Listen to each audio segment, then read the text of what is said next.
क्या देश में पुलिस की वर्दी पहने इंसान अब हैवान हो गया है? क्या कानून की रक्षा करने वाला इंसान, जिसको पुलिस की वर्दी दी जाती है, बकायदा हथियार दिए जाते हैं इंसान की सुरक्षा के लिए, लेकिन अब वो इंसान नहीं रह गया है, वो हैवान बन चुका है। अगर उनके थाने में कानून नाम की देवी चौकट में जाकर इंसाफ मांगती है तो वो उनके साथ भी गलत व्यवहार करने से बाज नहीं आते हैं, उनके साथ भी यौन उत्पीड़न जैसा कांड कर देते हैं। आप सोचिए, आप कल्पना करिए कि कैसे कोई पुलिस का थाना, जिसमें पूरे थाने के पुलिसकर्मी ऐसे हों कि जब कोई वकील अपने मुवक्किल को लेकर, कोई महिला वकील थाने में पहुंचती है एफआईआर दर्ज कराने को लेकर, जिसे कानून का प्रमुख रूप माना जाता है, जिस वकील के सहारे पूरी कोर्ट, पूरी न्यायालय, पूरी अदालत चलती हो, वही वकील थाने में पहुंचती है अपने मुवक्किल की तरफ से एफआईआर दर्ज कराने को लेकर। लेकिन जो कुछ थाने में उस महिला वकील के साथ होता है, वो कुछ सुनकर सुप्रीम कोर्ट के जज साहब भी हैरान रह जाते हैं। हालांकि इस केस को सुनने से पहले वो तो ये कहते हैं कि ये केस पहले हाई कोर्ट में जाना चाहिए था, लेकिन जब उस महिला वकील की दर्द, उस महिला वकील की पीड़ा सुनते हैं तो फिर वो सुनवाई हाई कोर्ट की, सुप्रीम कोर्ट में ही करने लगते हैं और फिर पूरे देश की कानून व्यवस्था को कटघरे में खड़ा कर देते हैं। पूरे देश की कानून व्यवस्था को नोटिस जारी कर और जवाब तलब कर देते हैं। आखिर पूरा मसला क्या है? एक महिला वकील क्यों थाने में गई थी और एक महिला वकील को 14 घंटे तक थाने में क्या क्या किया गया? क्यों उनका मोबाइल छीना गया? क्यों उनकी कोर्ट की कानून की वर्दी फाड़ी गई? क्यों उनके साथ बदसलूकी की गई? क्यों उनके साथ यौन उत्पीड़न जैसा कांड किया गया? और किया कौन? जो पुलिस की वर्दी में है। किया कौन? जो कानून की रक्षा के लिए हमारे देश में हमारी रक्षा के लिए लगाए गए हैं। वही लोग एक वकील के साथ ऐसा कर देते हैं, बकायदा धमकी देते हैं, बकायदा उनकी कनपट्टी में सरकारी गन लगाते हैं और उनके साथ बकायदा तलाशी लेते हैं। जो पुरुष पुलिस की वर्दी में इंसान होते हैं, वो एक महिला वकील की तलाशी लेते हैं, उनके कोट फाड़ देते हैं और उनके साथ जो कुछ भी होता है, जो कुछ उनके वकील साहब ने सुप्रीम कोर्ट में जजमेंट दिया, पेश किया, निश्चित तौर पर पूरा कोर्ट सन्न रह गया।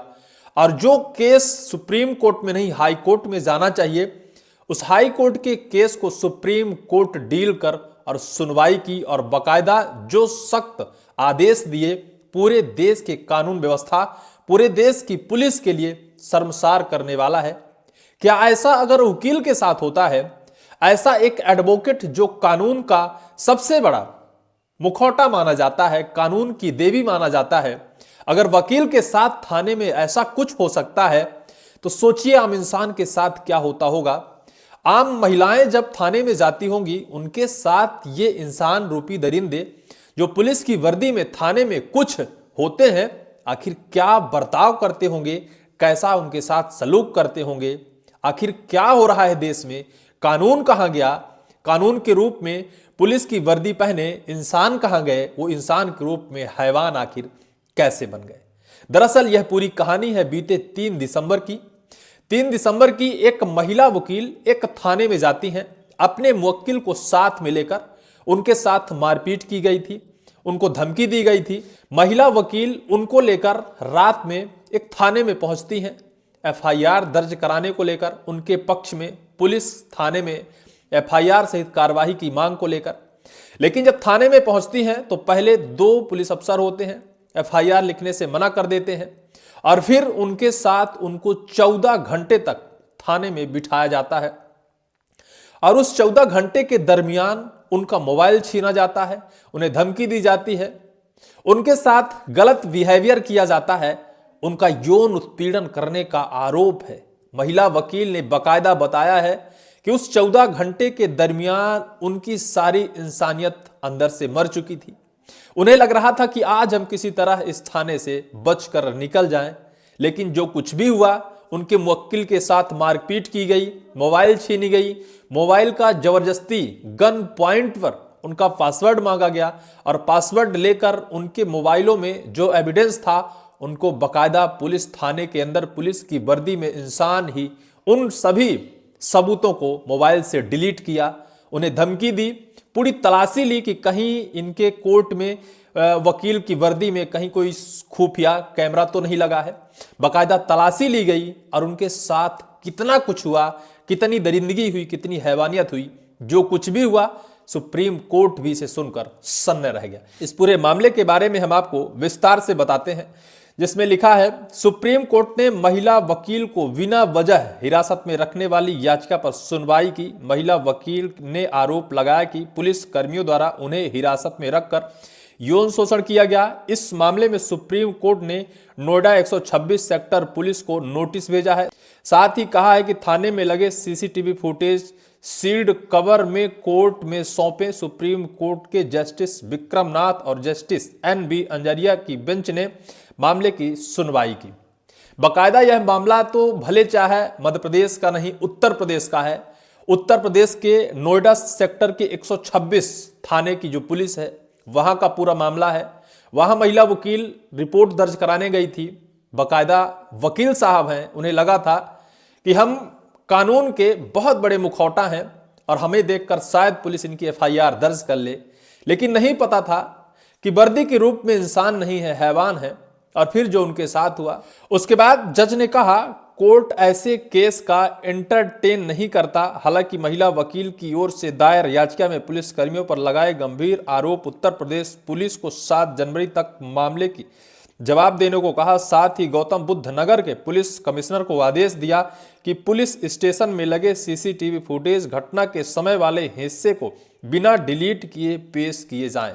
सुप्रीम कोर्ट को डर है, क्योंकि जो महिला वकील हैं उन्होंने आरोप यह भी लगाया कि जो वहां का सीसीटीवी कैमरा था उसे बंद कर दिया गया था उस समय पर, जिस समय पर उन्हें वहां कैद रखा गया था, जिस समय उन्हें 14 घंटे तक यौन उत्पीड़न किया गया उनके साथ। क्यों पुलिस की चौखट में जाकर भी कानून का मुखौटा ओढ़ने वाले वकील तक सुरक्षित नहीं है? सुप्रीम कोर्ट ने बड़ा सवाल किया है।